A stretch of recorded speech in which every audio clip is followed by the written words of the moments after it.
It's all internal.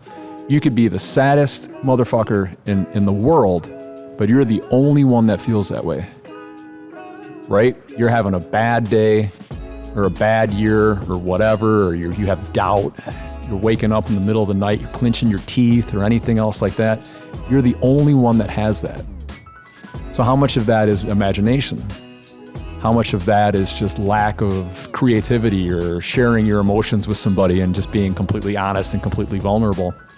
So I just flipped the script.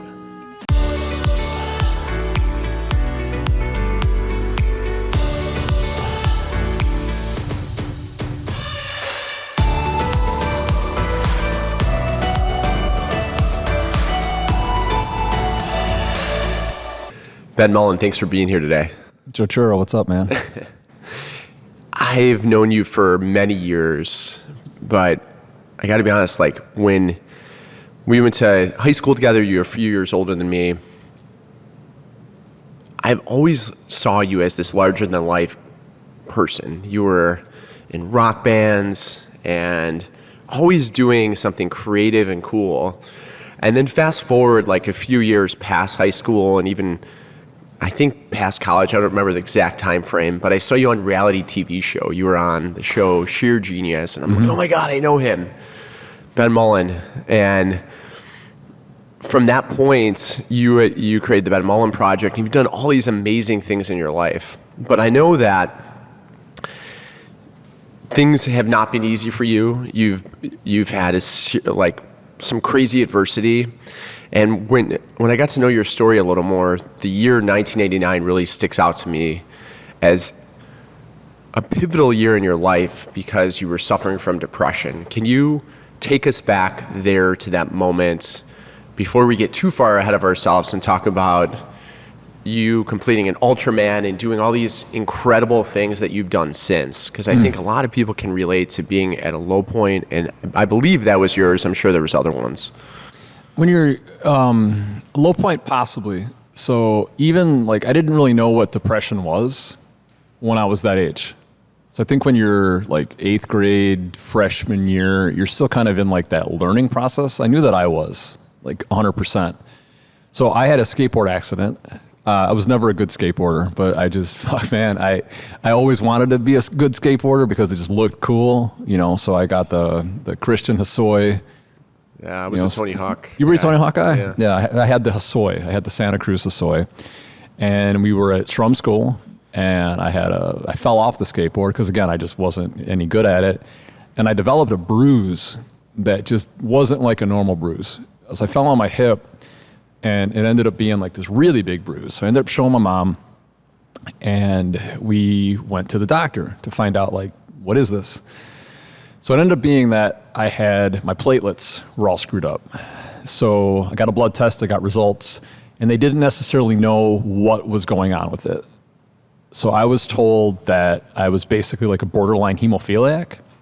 And the beginning of my freshman year, they wanted me to wear a helmet when I went to school. Man, 14, like you're just still trying to figure out why your armpits stink. You know, using Oxy-10 on your face to try to not break out, dousing yourself in Jacquard and Polo Sport, and you got other things that are going on. So that was the first time ever I thought that my life might be in danger. And when you look at things in like an adolescent mindset, because imagine if you had to solve a really big problem and you were 14. Okay, and you can be silent and you could be introverted, or you can be like a certain nerd about something or not afraid to talk to people. But depression, I don't even know if that's what it was. I thought that I was not going to live a normal life. When someone tells you something like, hey, for you to be normal, you have to wear a helmet. You can't get hit in the head. You can't play sports. You can't do this and that because there's a chance you might die. You don't know how to react to it. And you would die because you would... The trauma. If you hit your head. I could get brain bleeding. Right. It could lead to other severities. So you basically like, hey, let's just put bubble wrap on it and pray for the best. I didn't know how to deal with it and be, not going into like the psychology behind it because again, you're so incredibly young. I opted to take my own life and I failed. and I was 14. So I woke up in the NICU unit of Children's Memorial Hospital in it was infants coming out of brain surgery because they didn't have a bed big enough for me. I was always a tall guy. I was always tall for no reason. I think I was like 6 feet when I was a freshman in high school. And they ended up finding out that I had a blood disorder called ITP. So my red platelets, I believe, were taking from my white. And I ended up having to get my spleen removed. So my body actually grew a secondary spleen and was messing with my platelets. So I had it removed when I was 14 after an attempted suicide.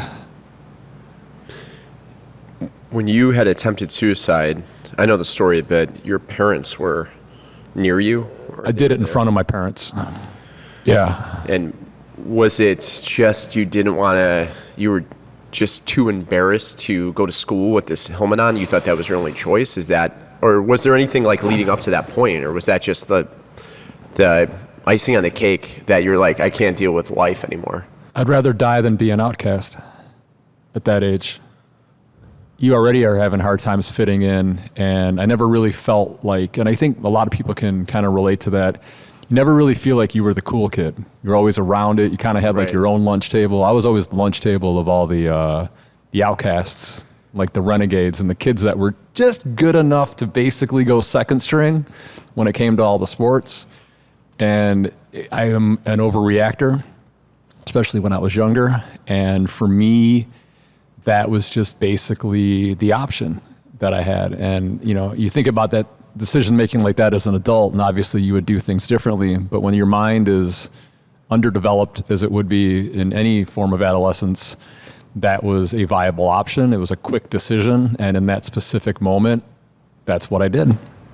You know what's crazy is that I look at you as the cool kid. Like I looked at you as like the trendsetter and the leader of being creative, and like I had alluded to earlier, the rock star, and you just had that prowess about you that I would have never known that history. So I guess going back to now, you're 14, 15 years old, this happened to you, you find out you have this blood disorder. How do you manage to get through that part of your life?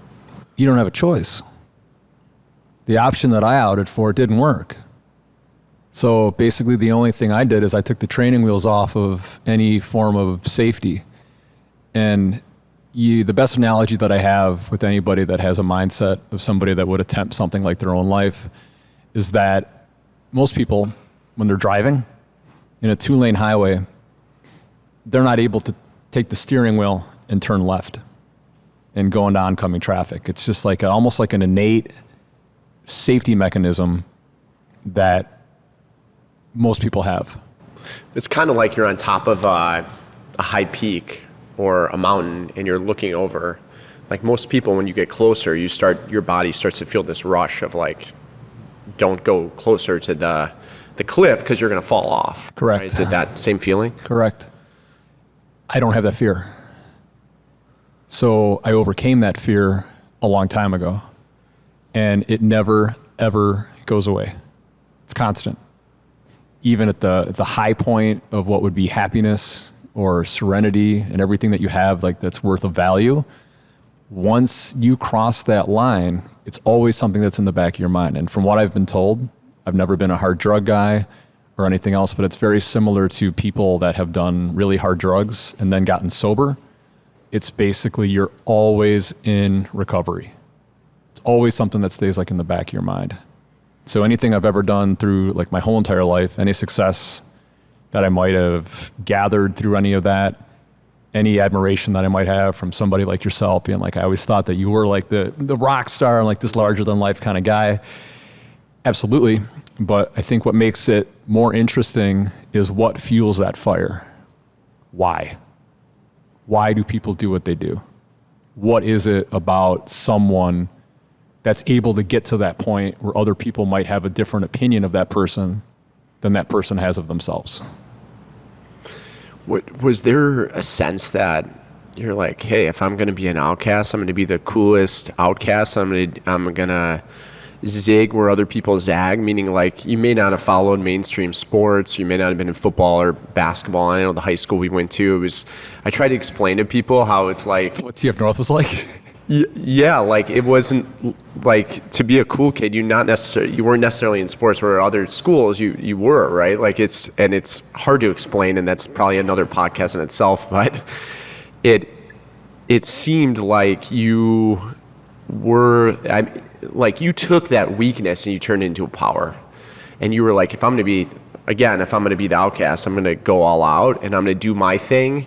And then what happens is people start to look up to that and start following that. Did you feel that sense there that you were becoming a leader? When you get used to navigating in the dark, you develop almost like a sixth sense. It's like the fucking Force, man. Yeah. You kind of turn into like a Jedi. So I never looked for a way out of anything. I just got comfortable with the fact that I was a dark guy, and I lived in it. And I made the best of it. And the minute I was able to take all that aggression and all that like fear and anxiety, and I found another outlet for it besides self-loathing, that's when I realized I had this hidden power in me and like a potential thing. Because at the end of the day, yeah, I might have been a suicide survivor from my youth, but I'm also really creative. So how do I take the unknown, fear, all these negative emotions, and instead of taking that out on myself, how can I create with that? Because anytime you have to work harder, it's more energy. When you're happy or complacent and everything's going great, you don't work hard. Right.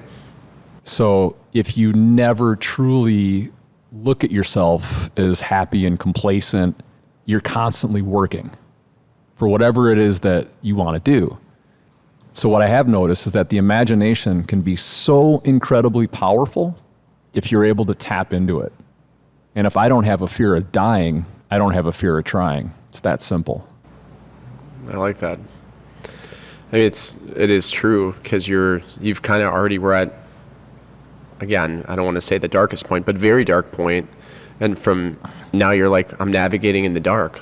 Like, I'm not afraid. I can do this shit with my eyes closed. Right. Yeah.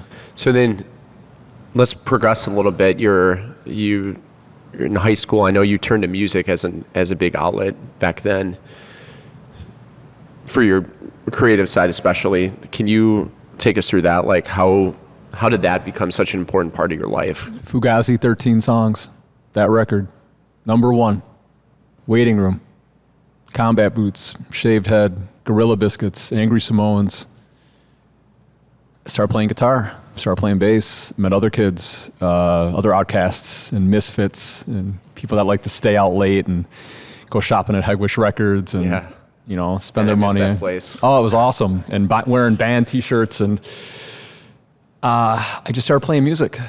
And Nirvana came out, my head exploded, the Nevermind record came out, and I just started really being influenced at the sounds that people were making that were non-mainstream. And that's when I truly found my identity and like the voice. And I'm like, man, it's not me. Like there's so many other people that feel the way I do, that think the way I do. But fuck, their music is just beautiful. So Nirvana, Nevermind, Fugazi, 13 songs. And then I got into NWA when that came out, in Eazy-E. Straight outta Compton. Totally. And I just started listening to gangster rap, punk rock, and alternative music was a huge influence in me. And that was it. I was proud of something I used to be ashamed about. And I wanted to fly that flag as opposed to, to burn it and not fly it at its highest of things. So now, at my life right now at 40, however old I am at 46, I'm so proud of everything that I've accomplished and everything that I've overcome. Because Joe, everything I've overcome, it's all internal. It's all internal. You could be the saddest motherfucker in the world, but you're the only one that feels that way, right? You're having a bad day or a bad year or whatever, or you have doubt. You're waking up in the middle of the night, you're clenching your teeth or anything else like that. You're the only one that has that. So how much of that is imagination? How much of that is just lack of creativity or sharing your emotions with somebody and just being completely honest and completely vulnerable? So I just flipped the script. anytime I didn't know how to say it out loud, I knew how to create a sound about it. And there's just something about playing a bass guitar and a guitar and just screaming your fucking head off and watching kids dance to it. And I was able to experience things like that early on. And you want to talk about being hooked on a feeling, man. That was it. That was it. Was there a moment you remember from your first bands, like playing? Because I saw you at the Metro in Chicago, which those of you who don't know it's a smaller venue, but it's a fairly popular venue. It's not like any band can go play there. It's just to even get to play there is pretty awesome. And the band was Walcott back in the day. Walcott was awesome. Was there a time when you were on stage and you just reflected, like, how did I get here? Or what was that first feeling like when you were on stage performing? Smells Like Teen Spirit, TF North, senior year, stage show, like man. Talent show? That was it. I had a pink PV Tracer guitar, me and this dude named Paul Johnson, and this dude on bass named Russ Kaseka. I went up there and I did Smells Like Teen Spirit, man, and I felt like a fucking rock star. And that was it. Right in that, right in that auditorium, yeah. Oh, yeah. Right in that auditorium. Yeah. And that was it. I graduated high school. I moved out of my parents' house like pretty much sooner than later.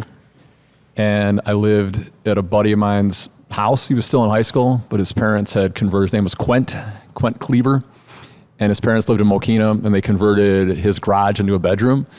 So I just lived there for a while, and I was playing guitar, and he was a singer. We kind of like had like a really weird, like psychedelic, like hardcore band that we were playing in called Quent, ironically enough. I got a job at a Supercuts right after I went to beauty school. And what made you want to go to beauty school? It seemed like it was going to be something cool to do with my hands. And I was always fascinated with doing hair just in general. And where we grew up, Joe, in Cal City, there used to be a place called Haircrafters. Mm-hmm. And there was a woman named Beverly that used to do my mom and grandma's hair. And we'd walk over there because it was right behind Trum. And I just liked being there. I'd sit under the blow dryer. I'd skim through Better Homes and Gardens magazines and fucking highlights and stuff. And one day I got my hair cut like Terminator 2 when that came out. Yeah. And that was it. I remember getting my Val Kilmer Top Gun haircut, the spikes, Fantastic Sam's. And hell yeah. And then you would style it and spray it and go to school for sure. Yeah. I learned how to French braid when I was back in high school. I had a girl teach me how once in an earth science class with Mr. Butler, ironically enough. Oh, yeah. And that was it. So I went to beauty school right after high school. It was either going to do that or I was going to go be an HVAC guy. I was going to learn heating and air. So how did you go from then working at Supercuts to open up your own business? From Supercuts, I bounced around and I ended up at a place called Armando Vasquez, which was in Lansing, Illinois. And it would be just like a day spa, like a nicer type place. I ended up moving to Homewood, Illinois for a while. And while walking down the street to go to the Ridgewood Tap to buy a 6-pack of Hornsby's when I was first getting into ciders, this gentleman by the name of Joe Pachorik came out and said, "Hey, you're the fellow that works at Armando's. Me and my wife are selling our salon. We'd love for you to come take a look at it." So I went out with Joe, and Joe's still one of my best friends. I call him my salon dad. And for $16,000, he sold me a small little space called CC Express with a full clientele, employees, and like the whole 9 yards. So I took $8,000 on a high interest credit card and borrowed the other $8,000 from my grandma, God rest her soul. And I was an entrepreneur. That was it. Was there any nervousness to that, or were you just like, screw it, let's go and do this? I'm not afraid of anything. Yeah. So again, like, what's the worst that's going to happen? I'll lose money? Like, all right. I got nothing really going on right now. Like I'm living a cool kind of life. I live by a train station. It's it's Wednesday and I'm drinking Hornsby's and just kind of hanging out. So I figured why not? It was worth a shot. And I had that place for about 2 years and it made pretty good money, especially for me at that point. Was able to save a bunch of cash, bought a house in Cal City, and the journey just began, man. And I've basically lived the same life since I left to go live in Quent's bedroom in his garage. Even at 46 right now, I've been doing the same stuff my whole entire life. That's it. I haven't had a boss since I was 21. I've always played music. I've always been an artist, and that's my whole entire life. And just as much as somebody would look at that and kind of be envious, I'm envious of people that are like, I have a retirement and like, hey, I got health insurance. I'm like, whoa, what's that like? You know, holy shit, you're on a salary? Wow, that's amazing. So that's just been my whole entire life. It's just been based around hair, music, art, and like-minded individuals. So I'm possibly one of the luckiest people you'll ever meet, man. Yeah, I love that you and I went for a run before this podcast, and we were chatting a bunch. And what really kind of stuck out to me is that you don't work, or you work to live. You don't live to work. Like no. you're truly a minimalist in the sense of like, what do I need to be? And happy is a strong word, like you and I talked about. It's not this definitive thing, but no. What do I need to have joy in my life? I think it's consistency. So, you know, over the last 12 years, when I ended up on TV and started working for like these major product companies and making way above what I needed to live, if you don't spend a lot of money, you can make a lot of money. So the less you spend, congratulations, you just gave yourself a raise. Mm-hmm. So number one, why are you working? Number two, what are you working for? And I realized early on from having some failed businesses, and everything that I had at one point was successful. But when it's not fun anymore, or it's not enjoyable anymore, I'm over it. Plain and simple. You know, so my whole thing, Joe, is like, it's a line for me, right? I try to keep this consistent line. Decline freaks me out because it takes so hard to get back up to that line again. So I'm not looking for constant growth. I'm looking for stability. And you talk to anybody that's been an artist for as long as I have, like a full timer, you know, yeah, stability is huge. You get a couple key people in your life that find value in you, and those are the ones that you work with the most. But beyond that, it's just remaining constant, like the whole entire time. So I know you did some cool stuff with the business too, and you morphed it into a record store and a salon and a lot of other really interesting things, and just made it you an extension of your personality. But I want to fast forward to the place where I talked about in the beginning of this podcast, where I saw you on a reality TV show. Oh yeah. And how that even ended up happening. Man, I was like, I think with Bossa Nova debt, Bossa Nova was the record store you were just talking about, and then just like credit card debt, you know, from businesses that didn't fail, and just me being like, screw this, I'm out. I'm gonna go to Amsterdam for 2 weeks with my buddy Alan. I probably required just about $100,000 worth of debt. Now, when you take away your source of income, like your business, I was doing hair out of my house in Cal City and playing in bands. So my monthly payment was more than my mortgage. So I had to pay $1,000 a month back in 2006, maybe 2005, to be at zero. So. And that didn't stress you out? Oh yeah, stretched me out. Man, I'm surprised I can sit down and have this conversation without yelling. Yeah, it was beyond stretched out, brother. So it was. Or stressed out, like you didn't internalize that. Like some people would look at $100,000 and probably go back to the same place you were when you were in high school, like state of depression. Like how did you get through that? I said, well, there's only one more thing to do here. Let me just create more debt and try to get myself out of this. You know, I've got myself into this mess. Yeah. And again, like when we had the record store, when 9/11 hit and Napster came out, that was gone. It was just like this quick thing. Everything just got digitized really quick. And I was, remember LimeWire? Oh yeah. Hell yeah. You probably still got some hard drives or some MP3s or some, yeah. So we ended up getting rid of all that. And I was at a point where I was cutting hair out of my house in Cal City. And then I put myself on Craigslist for somebody that would work on TV, film, and media, because they used to have a section called TV, film, and media that you would be able to sign up for. So I ended up getting some freelance gigs in the city.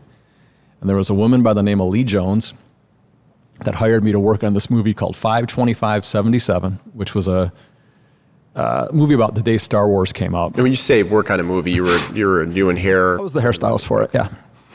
And one of the wardrobe people that I worked with prior on a juicy fruit ad for teen people, I think is what it was. Random stuff, right? All this random stuff.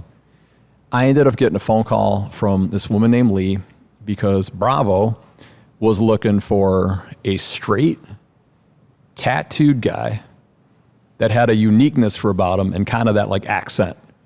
And she's like, have I got the guy for you? So she's the one that put me in contact with Bravo. Mm-hmm. So Bravo calls me on the phone one day. This is what year, Ben? 2006? Summer of 2006. Okay. I think. Yeah, because 2006, 2007, Joe. So they said, hey, we're going to film this reality show about hairdressing. It's kind of like a Top Chef. And at the time, I was a Bravo-holic. I'd watch Top Chef and Project Runway and all these things. Are you interested? And I said, well, ironically enough, yeah, I'm like 1 second away from, filing bankruptcy and actually doing a show myself. So where I was going, before I got on the TV show, what I was going to do is I was like, fuck it. If I don't pay this back, I'm just going to file bankruptcy.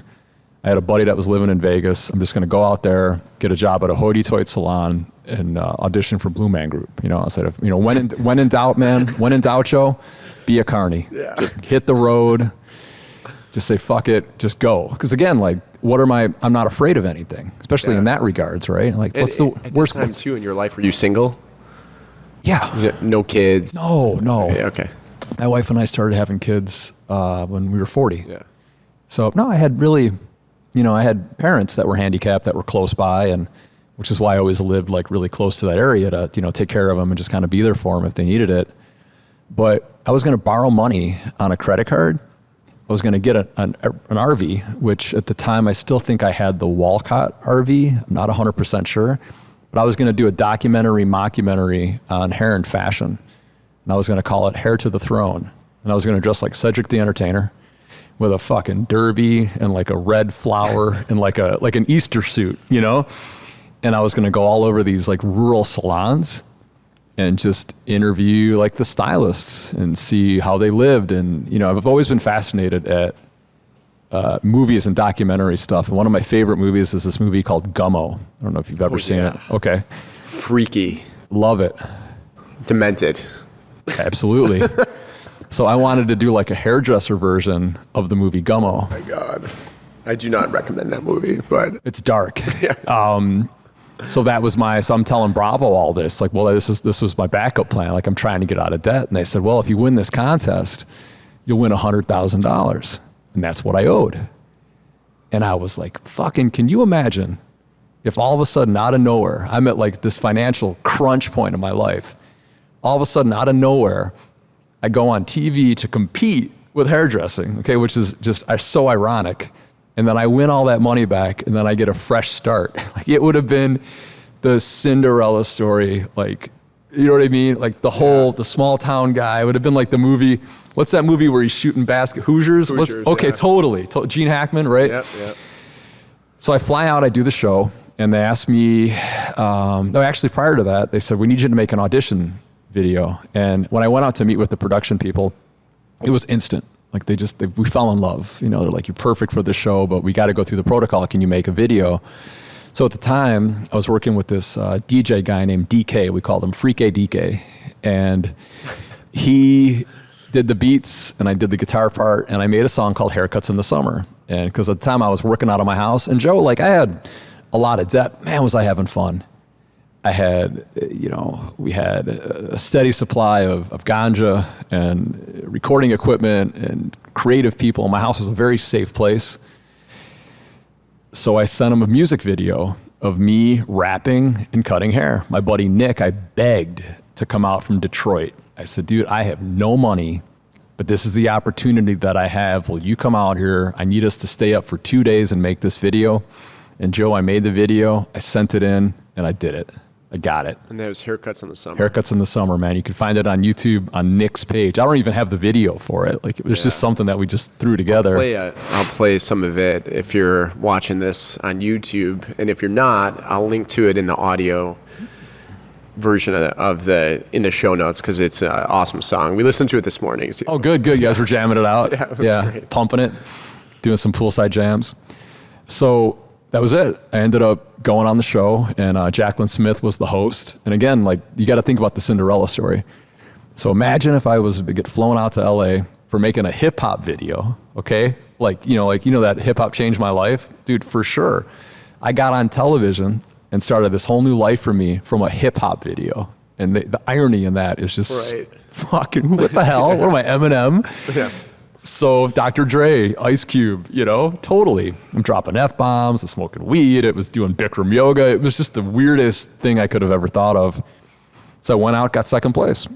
So I ended up being on television for 7 years in 44 countries. Wait, you skipped over a lot there. So well, there's so much. Yeah. There's so much. Let's stay here for a second though. So what was it like then? You show up in LA, you're with a whole new cast of characters. Oh, dude, I showed up at the airport. I got picked up in a white fucking work truck. All right. No back windows. It was like I was about to get sold into like sex trafficking, man. Were they, when you say no back windows, were there cameras back there? No. I got picked up in like a white utility van. Oh, okay. And somebody driving it, like a PA, came and picked me up at the airport, and I just jumped right in. I'm like, where are we going? We're going to a hotel. So I had to go to a hotel. I had to do like a little bit of a test. I had to fill out a psychological evaluation card. So imagine if I would have flown out there and not passed the psychological evaluation card. What was the test for passing and failing? I don't know. I didn't fail, so I just, apparently I'm, because you got to figure they're putting you in a reality, like real world type situation. Right. And there's forks and knives, and they just don't want to make sure like. So it was one of those, like, you don't want to harm anyone types.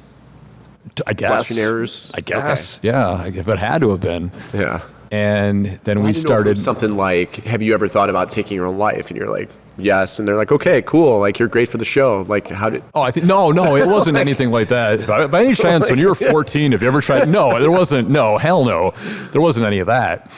But they run you through the ringer, man. You talk to a psychiatrist and all these other things. And well, they want to make sure they don't get too far into the show and you're a liability. And I'm killing people, stabbing people like a serial killer. Yeah. I could see that. No, totally. So we ended up filming. It took like a month to film. And then first thing that they do when you make a television show like that is they make all the commercials for it. And you sign this like $1 million liability contract that you won't talk about, like, the show. And they're pretty like, okay, here's the deal. You cannot disclose any of this. Otherwise, like, it's going to be tough to breathe. Is basically, how they sell it to you.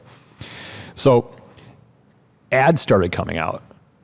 And then the next thing I know, like, I'm like, only on Bravo. Like, you see my head pop up and I'm yelling and I got scissors in my hands. Yeah. I was in like an ad, like in People magazine. I was on the side of a bus, like climbing hair, like in New York. I was getting played on like American airline films, like when you're flying in a plane. And then people just started calling me. They're like, dude, are you going to be on a TV show? I'm like, I can't if I talk about it, I'm going to have to pay you like $1 million. I don't know how this works. And then the show started airing. Made some friends with it, did really well on it. Ended up buddying up with Vidal Sassoon there and met a bunch of just friggin' legends. And then I came back home. And what was something that surprised you the most from being on that reality TV show? Like the actual set itself and the people and the competition side of it? It wasn't anything, to be honest with you. It just felt like I was making a television show. I didn't really feel. Did it feel real? It was. That was my life for like a month. But I didn't care if I lost or it wasn't. They didn't try to force you into a character, did they? Or like, how was that? I'm out of the box, brother. I'm like an action figure. I'm like a G.I. Joe guy. Like I already am my own character. So I got along with everybody. Any altercation that I might have had, I would always talk to off camera. I'm like, look, man, I don't want to look like an asshole on TV. Like, plain and simple. I don't care what it is, but I'm here to win money, man. So let me see if I can just win this thing, and let's just kind of. I would just always think they would try and create some controversy behind the scenes to get. Dude, you sign a contract when you make these shows that if somebody dies in your immediate family, you don't have to be notified till after production. They can work you for 16 hours and not feed you to create irritability. Right. So there's a system behind it to make you lash out, like it's already there. Right, got it. So, and I'm just not the kind of guy that you would ask to like, can you make it seem more emotional? It's like, fuck you, no. You know what, no, it's not going to happen. But there was none of that though. It was a very easy fun experience for me. And I didn't really think about it too much. But when that show started to run though, oh my God, man, everybody knew who I was. It was crazy. Like even when I would go to that bank on Burnham Avenue by the pawn shop, you know, I'd walk in and people would be like, hey, what's Tabitha like? Oh my God, I host Jack. It was crazy. I went to Australia and got recognized at a friggin' rugby game from the girl that was selling the t-shirts. She was like, hey, I don't mean to bother you, but I'm watching a lot of American television. Is your name Ben? The first 2 years, I would have to have a bodyguard when I would go to hair shows. A bodyguard. That's incredible. It's nuts. So during that show, you met Vidal Sassoon. How important was that relationship, or what did you learn from him? He told me to get into education, and I believed him. So he was the one that put me on my path with teaching. You know what I'm saying? Mm-hmm. So you're a basketball player. If you became friends with Michael Jordan and he told you that you should probably be a high school coach, guess what you'd be doing? Coaching high school basketball. It's how do you... So I think sometimes that your destiny or your fate might lie into people that you idolize and respect. So that was the pivotal point with me that said, okay, wow, I've obtained enough knowledge and experience that now it's my turn to teach. And when I know it was down to you and I think Tabitha. No, Anthony. His name was Anthony. Tabitha got fan favorite, and then her own show, and eventually turned into a question on Jeopardy. I mean, she's a celebrity. She's awesome too. She's one of my better friends. It was me and this dude named Anthony Morris, man, and came down to the wire, and he won, and I got second place, and that was it. You know, flew back home and had some product companies call me. I had one company specifically, a product company named Joico, that said, hey, you should come work for our company. And at the time, Tabitha was working for them. And then they asked me if I wanted to fly out to New York and do Roger Waters' hair from Pink Floyd. And I said, yeah, that sounds amazing. And then on a handshake, I worked with them for 12 years and traveled the world. That's incredible. Throughout the whole show that I can recall, you were authentically yourself. Mm-hmm. Was there anything that you feel like the show did to change you or to change your personality in any way that you didn't like and then you had to get back? No. I became public instead of private. I think that's the biggest thing when you're in a situation like that. It's so extraordinary. You are now a public person. End of story. There's no private. There's no walking into a place. And it's completely different now. This is like, 14 years ago? Right. Looks good on a resume. You know, it's like you kind of got street cred. I'm like the Fonzie. I'm like Fonz, you know, Henry Winkler from Happy Days. It was like the first hair show. It was the first competitive televised hair anything. Yeah. And it was huge. It played all over the world. So public person as opposed to private person. So then I had to learn what that was all about. And I'd be lying if I wouldn't say that the conversations that I've had with myself, like in the mirror, hey, are you up for this? You know, you're on. Like people are going to start really listening to what you tell them. And that was the difference. It's like, ooh, you know, someone's going to be like, hey, somebody might look up to me now. Somebody might come to me for advice and they're really going to listen to what I have to say. Do I want that responsibility? And am I ready for it? And that took a hard while. So I know now or in the last few years, you changed your life a ton from a health and wellness standpoint. So at the time you were doing the show, again, this was about a decade ago, or over a decade ago. Were you finding yourself in a lifestyle because you were traveling and doing all this stuff that you were playing defense a bit more in terms of healthy eating and like you were drinking too much? Like what was the catalyst for you to realize that you needed to do something with regards to your health? Alcohol's always been the devil, man. I'll be completely honest. It's always been the devil. I've never had a relationship with it that I lost anything as far as like a tangible type of item. I didn't lose my home. I didn't lose Ange, my wife. But it was just one of those things that was just the devil, man. I couldn't break the chain of addiction with that at all, right? So yeah, when you travel, it's a party, right? You go out for drinks and you do this and do that. But Joe, I was in bed every night at 10 o'clock. I had a curfew that I would set for myself. And the reason why I was able to get such longevity out of this industry hair industry has given me so much, man. And I've given it my heart and soul, is because at the end of the day, I'm a fucking professional, man. So I don't mix anything. When I'm there to work, I'm there to work. And it's that conversation that you have with yourself in the mirror. I am going to lead by example. End of story. So I never really had any like major down points with stuff. I mean, granted, the flying, would definitely be a lot of things. And there was definitely times where I was just so exhausted because I had businesses and everything else. And there'd be definitely triggers that would throw me into a very, very, very dark place. But this time around, that was different from when I was younger, is that when I got in that dark place, I would grab a piece of paper and a pencil, and I would start writing song lyrics. So it got to the point, man, where if I wasn't producing, I would just focus on the darkness again and tap into that brilliance and kind of go back with it and forward with it. So I learned a ton about myself, about hairdressing, but more importantly, about being like a mentor and like people that need to look up for. So I got really into leading by example. It's like you can talk the talk, but motherfucker, are you walking the walk? Because if you're not, you're a fucking salesman. And I hate people like that, especially people of power that are able to influence other people. Like, hey, I'm going to give you some advice, but I'm not going to practice what I preach. Not me. Everything that I say, this is what I feel like you need to do. I'm doing it because I'm living that.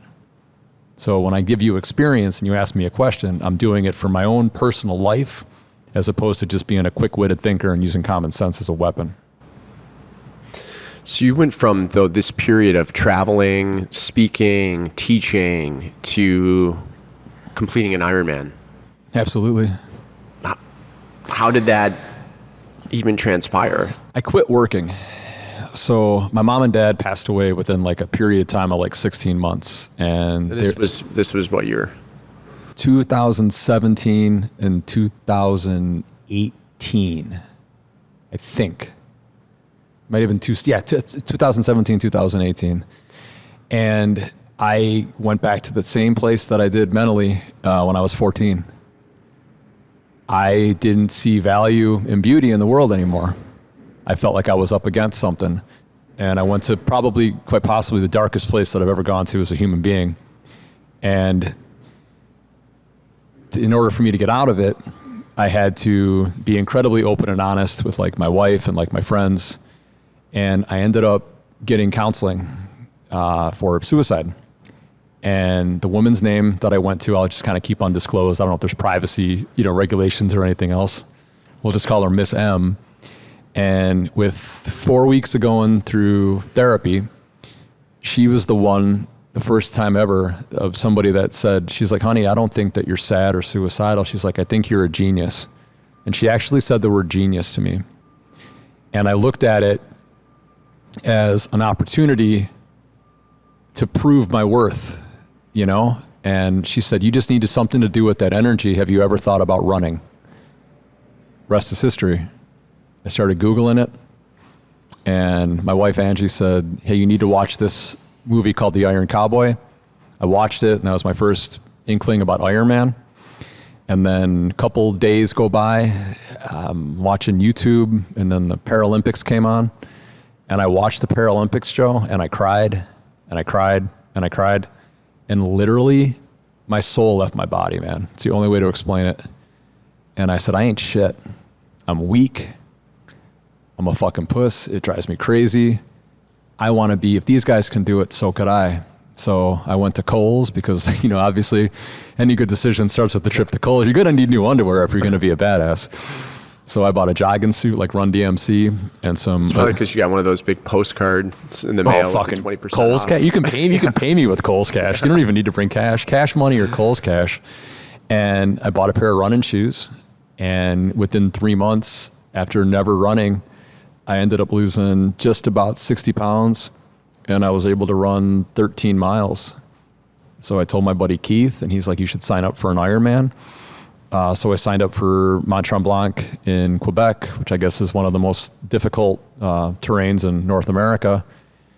I had 17 hours to complete it, and I did it in 16. So I became an Ironman. And again, you do something like that, then you look around and you're just kind of like, wow, this is a whole other world. There are other people that are now Ironman. So I didn't base myself around my occupation anymore, because I think you can identify what you do professionally all the time. Yep.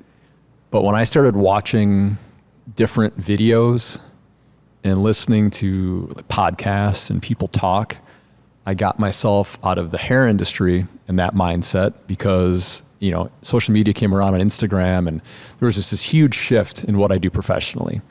Like Instagram and technology came along, and there was just this whole new generation of people that were going to replace people like me. So I could either compete with that and create more time, more stress, more work, more anxiety, more depression, more triggers that might involve with it, or instead of killing myself, I can just destroy every fucking thing around me and burn it down to the ashes. So I don't even have a chance of repairing it whatsoever. So you've heard, don't burn the bridge. Mm-hmm. I blew that motherfucker up. I got rid of the product company. I got rid of the salon, everything, for the simple fact that I needed to start fresh.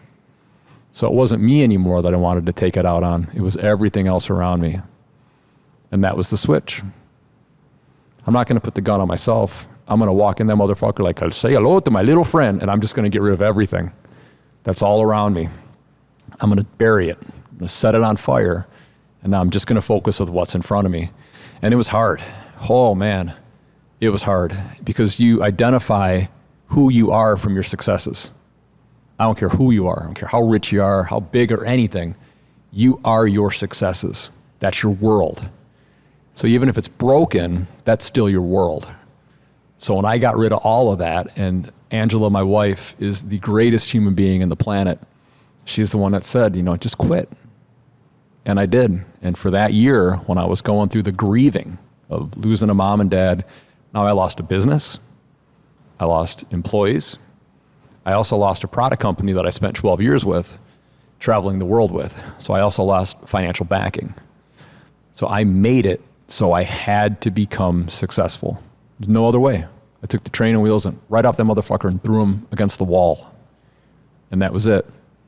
And anytime I couldn't think, anytime I couldn't trigger any kind of emotion whatsoever, I said, let me change the way I look. Maybe if I change the way I look, it'll change the way I feel. Sure as shit, man, it worked. So you're intentionally created adversity, intentionally burned the bridges so you would be forced to start over, to rebuild your life in a place where you identified with. I had to build it. There was no rebuilding. I destroyed it. I'm not rebuilding anything. It's down to the foundation. It's rubble. I've already put the cranes in, I've removed everything else, and I've dug up the dirt, man. Nothing left. And I said, okay, there's the only place I can go right now is up, because I have nothing. Still got my house. I still got my wit about me and all these other things, but this is all I'm going to do. And one of the things that we talked about earlier is weight, and you like to feel light, you said. I like to feel weightless.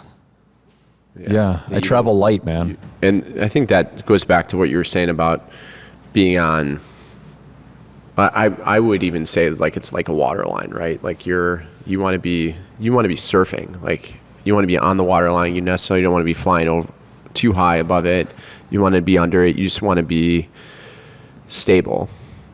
But you created a point of instability so you can dig yourself out of it, or I should say, playing on that analogy, like diving down a bit to get back up. Mm-hmm. Have you felt that lightness translate into more joy? I'm never stressed out. It's crazy.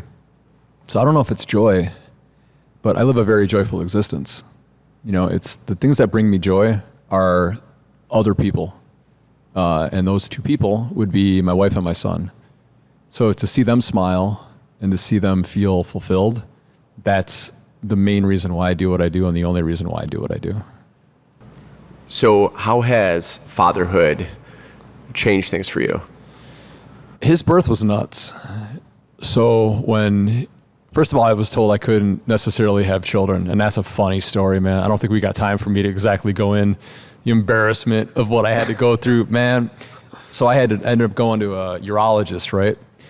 So of course they gotta take a sample, right? You gotta get a specimen, they gotta analyze it and stuff. So the guy that I took the doctor with, he told me to drop it off, and it wasn't the hospital, it was across the street from the hospital.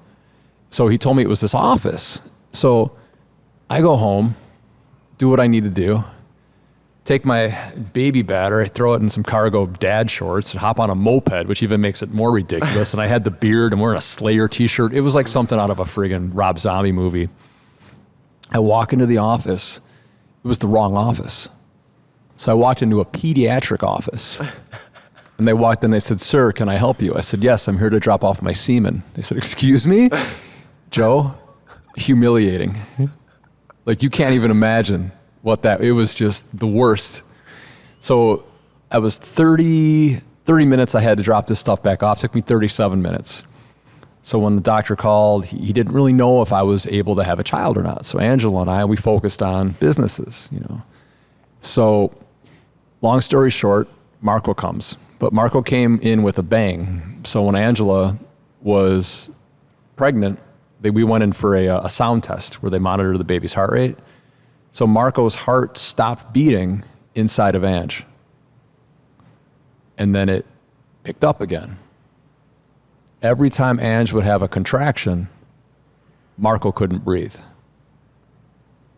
So at that point, that whole entire joy of being a parent was hardcore interrupted. So then we had to wait for 3 hours and I'd sit there with the doctor and you'd see the heartbeat, then all of a sudden it would flatline. Then it would go back up. So we pulled him out, he was kicking and screaming, but we didn't know how that was gonna work. We didn't know if he was gonna be brain dead or anything else like that. So we get him back and we have our baby with us, and nurse comes in and says, "I don't like his color." So they did more tests on him, and they ended up putting him in the NICU unit. And the nurse comes over and says, "I don't know how to tell you this, but we can't necessarily locate the heart." So what do you mean? It's beating. He's alive. He said, "Well, it just seems like it's turned around." So we had to wait the first 2 or 3 days for a pediatric cardiologist to come in and examine him.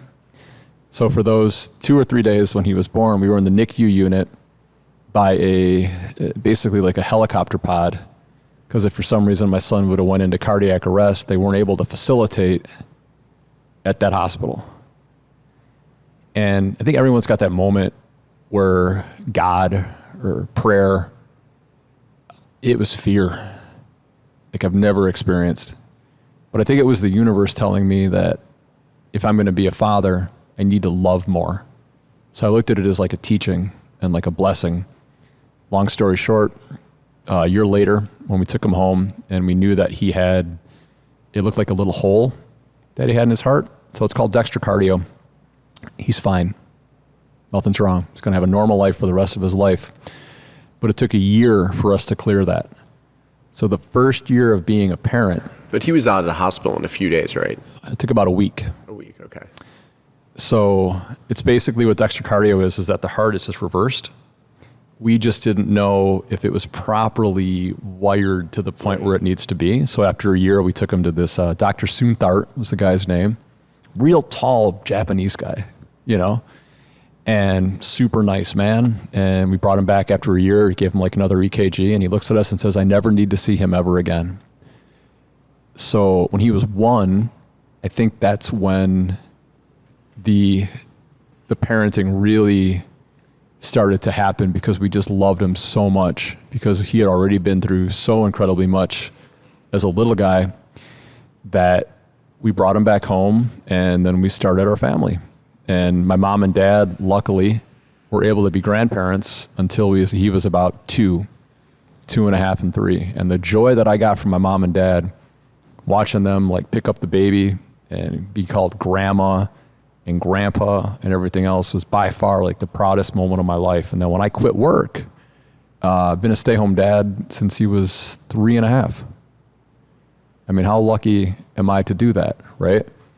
So being a parent, it's the greatest thing I've ever done. And my wife and I she's an amazing mother, and I have a family. I had a wife, I had mom and dad, but obviously they're gone, they're in heaven. Now I have like my own family, and to watch him grow and to do anything, like I'm doing this podcast because of Marco. I make videos, I do shows, I cross finish lines, I get medals, I do it for my son, to let him know that like anything's possible. And I'm glad he doesn't see the version of me that was all stressed out. He sees the version of me that knows that anything's impossible if you fight through the pain and walk through the darkness. So that's, my goals have changed. My goals have changed. It's to always set an example for our son, and most of all too for Ange too. I want Ange to look at me as a rock, as strength. I don't want to bring anybody down, man. So the lighter you are, the easier you are to pick back up, man. Yeah, first off, I'm so glad Marco's okay. He's fine. But I'm telling you, man, it was like the universe. It was like the universe. Yeah. Well, it just made you really understand the power of being a father and having a child and everything that can go wrong. It's a miracle that humans can procreate and we have children. Insane. It's just, yeah. Women are friggin' so strong. Like, it's just, if men had babies, there'd only be like 3 of us, like literally. So I love what you said about leading by example. And I think when I know, hearing your story from at least my perspective, it's almost like the catalyst of what happened to you gave you the chance to be authentically yourself from the beginning, because you were in the darkest of days at 14 years old and you're like, screw it. But it's that authentic character that I've seen you over the last few decades now that we've been friends and have known each other, that you never wavered from. It's always authentically been, if that's a video or turn on or you speaking. And life is so much more fulfilling with people like you that are creative, that are unique, that aren't followers, that are leaders. I just wanted to say that to you, because even the stuff that you're doing now and taking all of your lessons and putting that into things like the Ironman and things like being a father and being light and really focusing on what's important in life, and that is what I would summarize being present in the moment. Yeah, I don't live in the past, man. I never think about it. I'm a present future type guy. The past is only good for credibility. Like, well, why the fuck should I listen to you? Well, this is my past. This is what I've done. Oh, wow. Okay, cool. Now you got my attention. But if you carry the past with you, though, you never evolve. Never evolve. Present and future, unless the past was so detrimental, whether it's your health, losing a limb, or anything else like that, it really doesn't really affect your current status of today. Yeah. And it definitely has nothing to do with tomorrow. But if you hold on to the past, though, I'm telling you, man, it's too much weight. You're not going to be able to carry it. You're not going to be as strong. You can't lift that. Eventually, you're going to get sore. Things are going to break. I love the quote, "You can't sail on yesterday's wind." That's what often when you have success in life, and I think success is not a defining word. That's why Anonymous there was created, right? So sure. I want to go back to that story. I've said it enough on this podcast, but it's truly that. Like, you think you're going to hit something, and then all of a sudden you're going to wear the success badge, but it's something you have to prove every day. And to me, it's just having a win, putting a W on the board every day, and that just means you're playing offense. You're not letting someone else dictate exactly your life. And every day isn't perfect by any means, but I think you've clearly done that. So I think as we wrap up, I want to know what's next for Ben. Driving home. I mean, literally, man. I know that we had the Spartan thing on the books for Tahoe in a couple weeks, and unfortunately I tore some tendons in my thumb while training. I train all year long, and injury is just part of any type of preparation for anything. So I will not. Miss you, dude. I wanted to lead. Man. I wanted to run with you guys like wolves through the mountains of that. And thanks for letting me. Thanks for getting me to get a chin-up bar and some hand strength and stuff. I ended up being a little bit stronger than I thought I was. So I was all ready for the event, and I got to push back till I think March of next year. I might go out to Southern California and just knock out the beast real quick and go home just to do it. And we'll see how this goes. Maybe I'll do it. Perfect. With you, or maybe I'll run away. And so I think totally. Let's go. Let's drive. I got the RV. I think like what's next for me on physical is that I want to run 100 miles so bad. I want to do a 100-mile race, like really, really, really bad. I just want to do it. But beyond that, I think what's next for me is tomorrow, man. It's I really try not to go too much farther than that. So something I've learned in the last 18 months is that expect the unexpected. So I don't even really make plans anymore, to be honest with you. And I've created this really nice solitude, private life, and that's success for me, man. So I'm just pretty much going to stay there and just see what the universe has to offer and just trust the process. Well, it's been a pleasure getting to know you more over the last few years, man, and reconnecting. It's awesome, and you're a kindred spirit and a great human being. So are you, man. Congratulations on all your success, too. I brag about you all the time. So. Well, thanks, Ben. Thanks for being here today. Appreciate you, my friend. Anytime, brother.